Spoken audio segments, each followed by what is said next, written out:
अखण्डमण्डलाकारम् व्याप्तं येन चराचरम् तत्पदं दर्शितं येन तस्मै श्रीगुरुवे नमः। अज्ञानतिमिरन्धस्य ज्ञानाञ्जनशलाकया चक्षुरुन्मीलितं येन तस्मै श्रीगुरुवे नमः।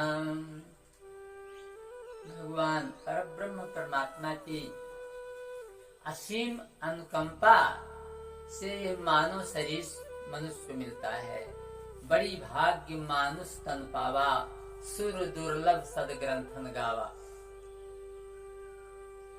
84 को भरम कर आया है मन शरम कर, हरिनाम का करम कर, 2 दिन का आपदाना, बड़ी भाग्य से मिली है इसे व्यर्थ न गवाना। ऐसा है कि मानो तन दुर्लभ अति, मिले न बार ही बार, तरवर से पत्ता झरे फेर न लागे डार। बड़े भाग्य से मनुष्य का तन मिला हुआ है, फिर मिले या न मिले। क्यों कर न तन ये पाए, क्यों वक्त को गंवाए, माया में मन फंसाए, फिरता है रे दीवाना। खाली है झोली भर ले, सतगुर की खोज कर ले, ये बात चित्त में धर ले कि फिर से हो ना आना। अभी वक्त है, अभी समय है। भगवान बड़े कृपालु हैं, भगवान के शरण में आ जाओ।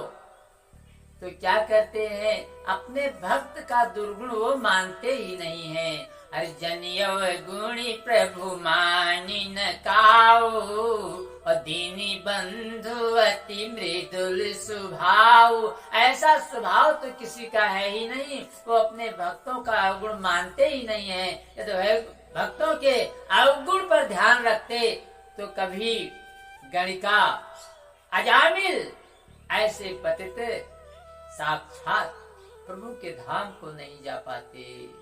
तो भगवान कभी तो अपने भक्तों का अवगुण देखते ही नहीं है कि जही अघु बधे व्याधि जिमी बाली, और फिर सुकंठ सोए कीनी कुचाली, और सोए कर तूत विभीषण केरी, और सपने हूँ जही न राम ही हेरी।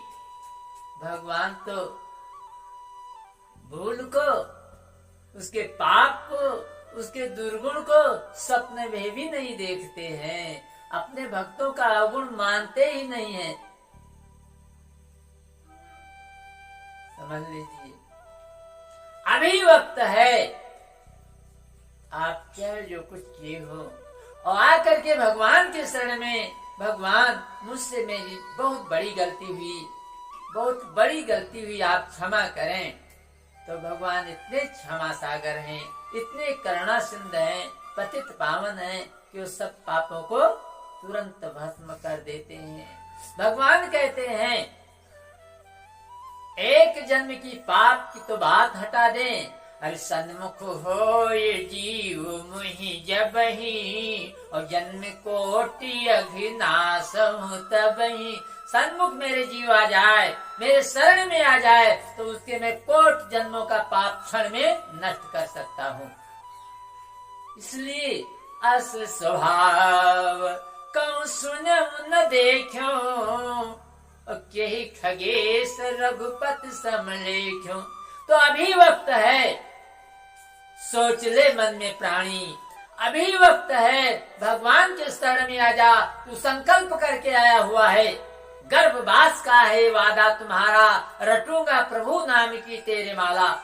जब बालक गर्भ में रहता है, कहता है प्रभु मुझे इस गर्भ से निकालो, इस संकट से निकालो। एक समय था वो संकट का, जब माँ की गर्भ में अटका, सर नीचे पैर ऊपर था, 9 महीने लटका। तब वहां प्रतिज्ञा करता है, मुठा बांध करके आता है, मैं आपको भूलूंगा नहीं। लेकिन जन्म लेते ही धीरे धीरे घूम परत भाढ़ाबर पानी और तिम जीव ही माया लिपुटानी जन्म लेता है। उसके बाद में मोह कुछ दिन के बाद हो जाता है। अपने माता को पहचानने लगता है कि मेरे माता है पिता है। मोह आ जाता है। लाल चीज हाथ में रख दो फिर नहीं देगा। कोई गोदी में नहीं लेता है तो पैर सीधा करके हाथ सीधा करके झटक करके रोता है। मान भी आ जाता है।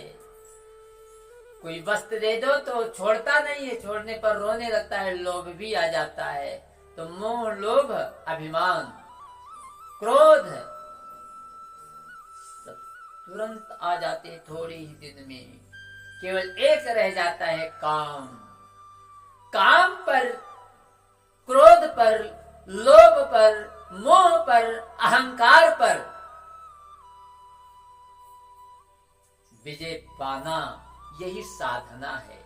संतों की साधना क्या है? इन पांचों पर विजय नहीं प्राप्त कर पाया तो समझ लीजिए साधक का दिखावा मात्र है। इन पर विजय ही प्राप्त करना साधना है।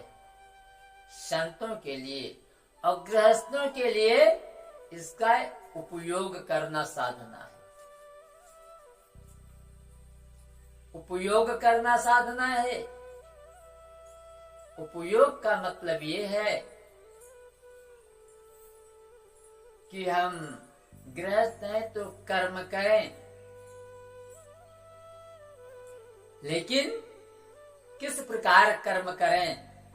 जैसे जल में कमल रहता है और कभी लिपायमान नहीं होता। कमल का पत्ता ऊपर कर दीजिए, जल इधर उधर चला जाएगा।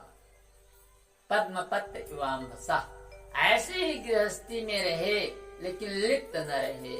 मन प्रभु के चरण कमलों में लगा रहे, मन भजन में लगा रहे और तन कर्म में लगा रहे। वाणी पर निग्रह। वाणी से कोई गलत शब्द ना निकल जाए। हमेशा डरना चाहिए। हमेशा डरना चाहिए। डरते रहो ये जिंदगी बेकार ना हो जाए। डरते रहो ये जिंदगी बेकार ना हो जाए। विषयों में फंस के कहीं दुराचार ना हो जाए। तो हम क्रोध पर, काम पर, लोभ पर, मोह पर, अहंकार पर धीरे धीरे विजय प्राप्त करने की कोशिश करें। यही साधना है। यही संतों की साधना है। और इनमें ना फंस करके मन प्रभु में लगाएं। और यदि प्रभु में मन लगाओगे तो धीरे धीरे ये सब छूट जाएंगे। वासनाएं छूट जाएंगी। कब? जब उपासना के तरफ आप बढ़ेंगे। जब आप उपासना की तरफ बढ़ेंगे तो वासनाएं बिल्कुल समाप्त हो जाएंगी। और वासना की तरफ बढ़ोगे तो उपासना समाप्त हो जाएगी। इसलिए अभी वक्त है। अभी वक्त है। सोच ले मन में प्राणी, सदा ना रहेगी ये तेरी जवानी।